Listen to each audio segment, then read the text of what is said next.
नाशिकला आहे। एक अतिशय मोठा लो प्रेशर बेल्ट हा नाशिकमध्ये त्या ठिकाणी तयार होतोय। मेजर डिप्रेशन ज्याला म्हणतात ते तयार होत आहे।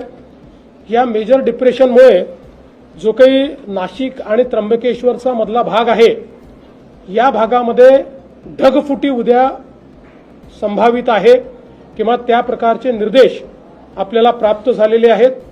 ही ढगफुटी देखील मेजर ढगफुटी असू शकते। जवळपास 300 mm पाऊस या ढगफुटीमुळे या सगळ्या भागामध्ये होऊ शकतो। नाशिकच्या बऱ्याच मोठ्या भागामध्ये तो होऊ शकतो। त्या दृष्टीने जिल्हा प्रशासनाने मोठ्या प्रमाणात तयारी केलेली आहे।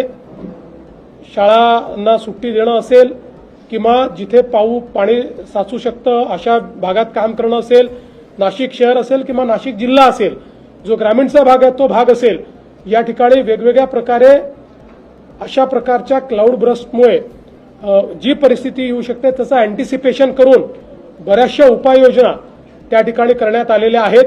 पण याच्यावर अतिशय करडी नजर ही आपल्याला ठेवावी लागेल, कारण हा एक मेजर इन्सिडेंट जो आहे तो या ठिकाणी आपल्याला संभावित आहे।